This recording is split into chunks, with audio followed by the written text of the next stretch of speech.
The question hit Marcus like a physical blow, stopping him mid-stride in the cramped grocery store aisle.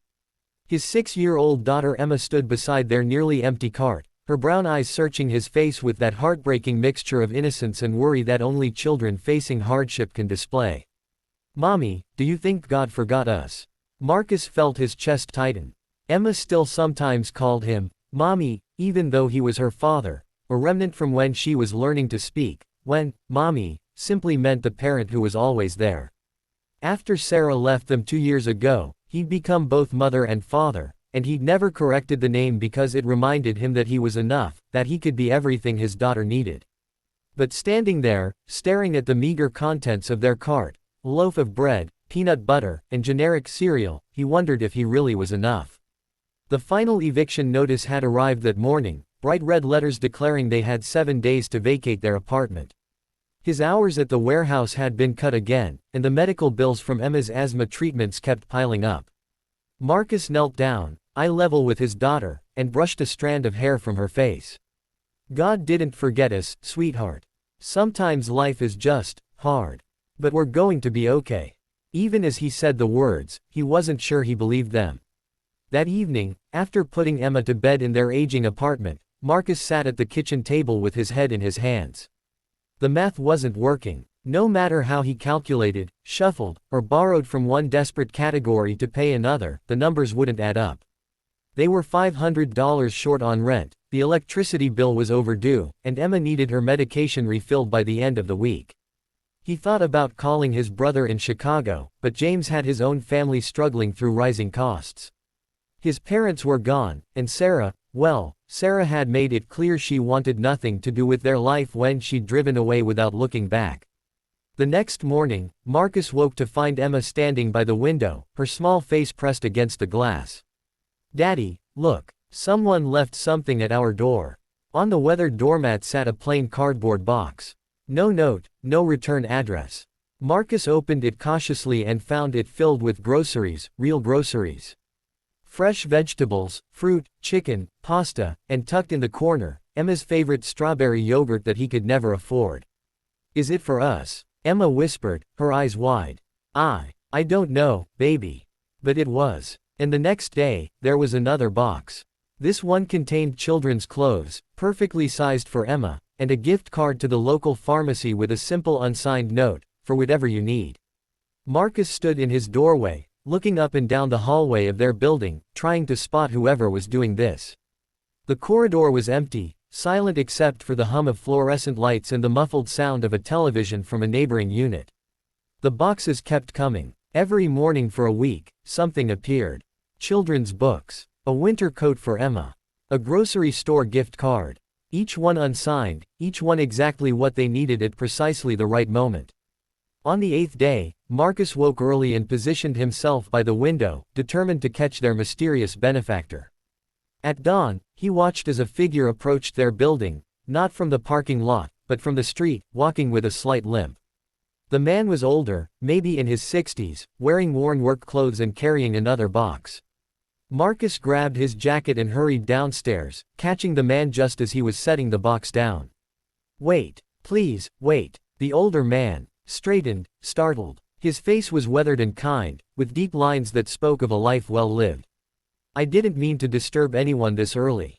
You're the one who's been leaving these boxes," Marcus said, his voice catching. "Why? I don't even know you." The man smiled gently. "No, but I know what it's like to be where you are. 30 years ago, I was a single father with 2 kids, about to lose everything. A stranger helped me then, never told me their name, never asked for anything back. They just said, when you can, help someone else the same way. I can't accept this," Marcus protested, even as tears blurred his vision. "You don't know if I deserve." "Deserving has nothing to do with it, son." The older man placed a hand on Marcus's shoulder. "That little girl up there asked if God forgot you. He didn't. Sometimes God works through people. Sometimes we're the answer to someone else's prayer." He paused, reaching into his pocket. "This is the last box, but there's something extra in there. Use it wisely." Before Marcus could respond, the man turned and walked away, disappearing around the corner with that same slight limp. Inside the box was an envelope. Marcus's hands shook as he opened it. Inside was $1,500 in cash and a note, "You're going to be okay. Pass it forward when you can." That afternoon, Marcus paid the rent and the utility bills. He bought Emma's medication and filled their refrigerator for the first time in months. But more than that, something had shifted inside him. The crushing weight of hopelessness that had been pressing down on his chest had lifted, replaced by something he hadn't felt in a long time: hope. 6 months later, Marcus's situation had improved. He'd gotten a promotion at the warehouse, found a better apartment, and even started taking night classes to become a certified electrician. Emma was thriving, her asthma under control, her laughter filling their home again. But Marcus hadn't forgotten the older man's words: "Pass it forward when you can." He started small. He left groceries for a struggling family he'd heard about at Emma's school. He paid for a stranger's prescription when he saw them counting change at the pharmacy. Each time, he left no name, no note except, "Pass it forward when you can." One evening, Emma watched him package up some clothes and toys she'd outgrown. "Are we giving these to someone who needs them?" "Yes, sweetheart. Like the nice man gave to us." Marcus pulled his daughter close. "Exactly like that. Why did he help us, Daddy? When we didn't even know him?" Marcus thought about how to explain it, this beautiful mystery of human kindness that transcends logic and self-interest. "Because that's what people do, Emma. When we're strong, we help those who are struggling. Because someday, we might struggle again, and someone will help us. It's how we take care of each other." Emma was quiet for a moment, processing. Then she reached into her piggy bank and pulled out 3 crumpled dollar bills, her entire savings.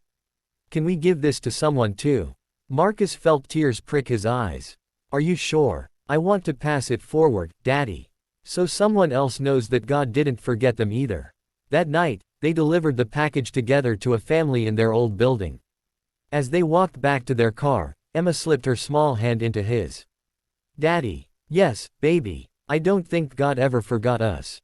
I think he was just busy getting that nice man ready to help us."